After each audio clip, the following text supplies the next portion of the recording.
turn that down a little bit, because that's really, really loud. Okay. But, I suppose without further ado, let's go ahead and start our review of the game.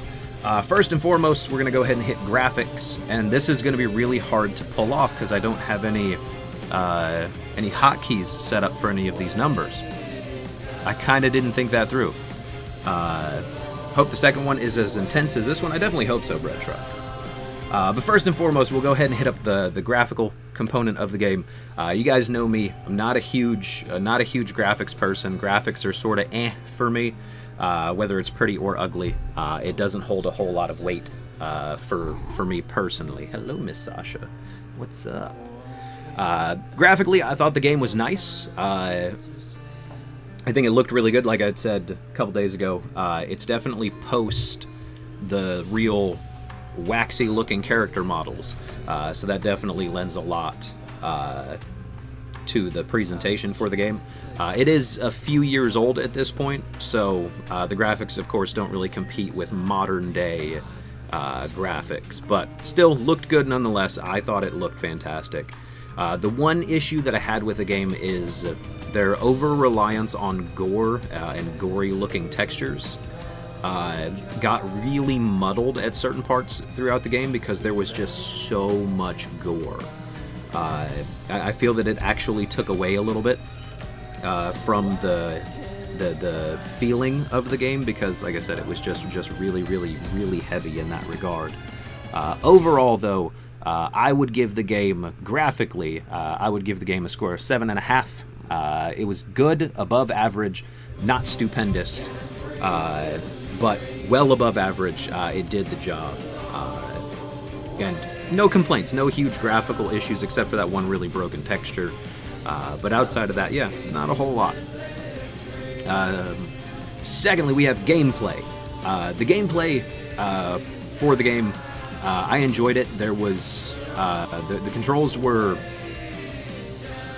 really tight, but loose enough that turning and going around corners didn't feel artificially stiff, which I definitely enjoyed. The over-the-shoulder aiming is something that, you know, it was really popular a while back, but it sort of fell out of favor. But I liked the over-the-shoulder aiming. I thought it was good. I liked the fact that the guns had sway on them, and they also had a spread on them, so you know you couldn't just headshot, headshot, headshot. You actually had to take a second to line up your shots, which again, very good thing in my opinion. Let's see. The enemy encounters, the enemy design, I thought was really good. They were presented to you in enough variety that most encounters felt a little bit different, and it felt like you had to alter your tactics as you were progressing through the game, so that's always a good thing, in my opinion. I do think that they did well in that regard. Personally, I don't really have any huge caveats when it comes to gameplay, but I wasn't super wowed by anything, so overall, for gameplay, I would have to say that I give the game an 8 on gameplay. It's above average, well above average. Actually, you know what? It's good. It falls into the good category for me.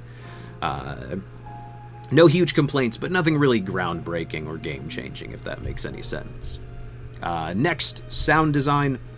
Sound design is personally where I honestly feel like the game was the weakest. The soundtrack for the game was pretty solid, but the enemy sounds were really lacking, and there was not a whole lot of ambient sound, which I feel was a missed opportunity. There was an over-reliance on that ear-piercing sound effect, and there were a few enemies where it was mainly just Bleedy Chick, whatever her enemy type was. Lots and lots and lots of screaming. Meebond, thank you very much for the 40-bit cheer. I appreciate that. We'll add that to the Sasha Kitty Fund. Thank you very much for that, buddy. I appreciate it. But no, personally, sound is where I think the game was the weakest. I think that they could have stepped up their sound game a little bit, and it would have made a huge impact on the game. So overall, I have to give the sound the lowest score at a 7. I think that's the lowest score. I don't remember. But, no, it was good, but just sort of above average, if that makes sense. Level design, personally, I really, really enjoyed the level design for this game. I think they did a very good job of making most stages multi-leveled or multi-tiered. There were multiple paths to go about the same thing, and the environment allowed you to try different tactics. Now, I sucked at the stealth, so I was never really able to take advantage of that, but you know, you could have definitely done a lot of good stealthing in the game if you weren't terrible like I am at the stealth.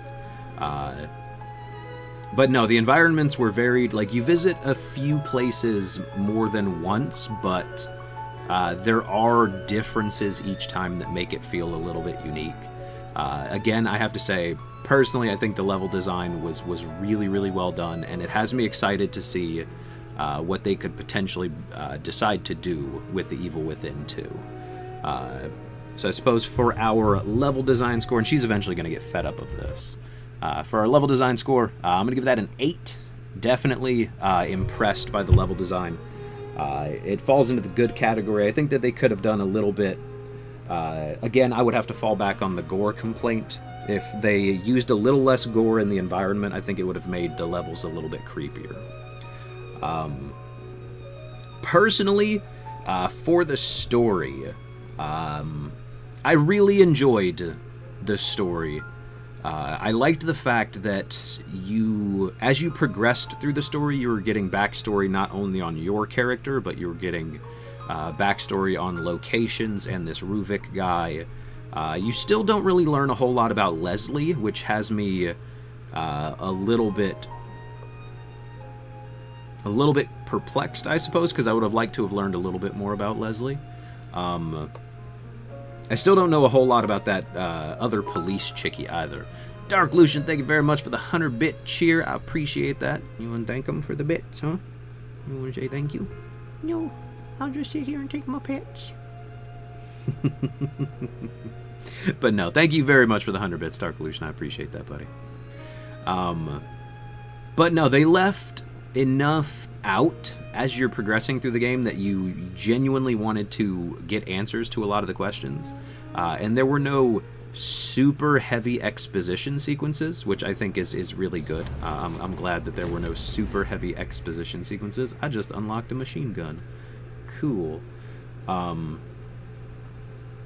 Let's see.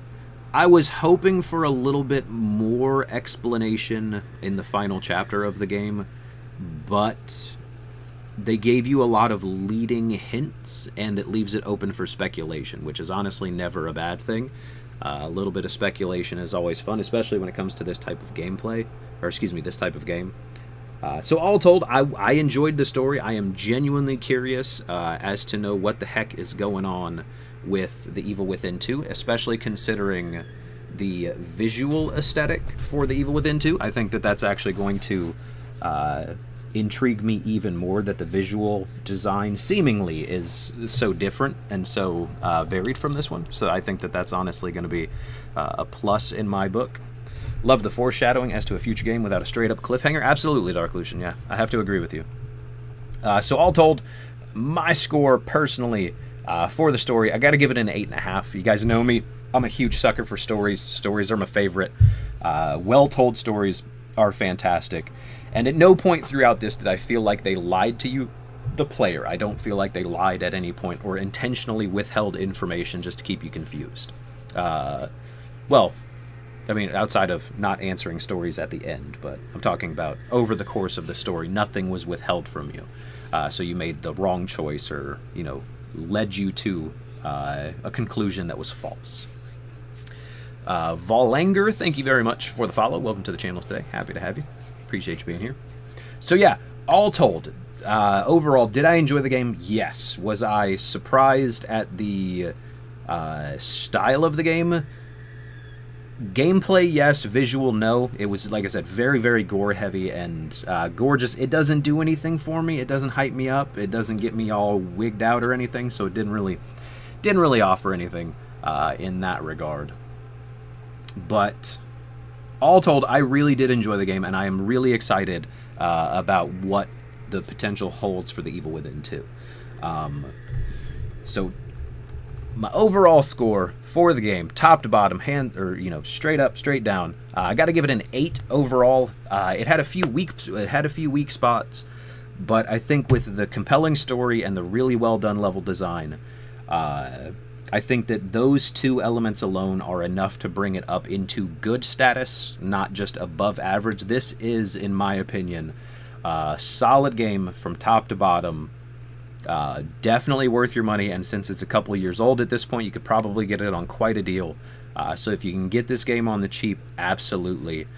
Take your time, go through the game, do your searching, that sort of thing. Again, I would personally recommend this game, having played through it. So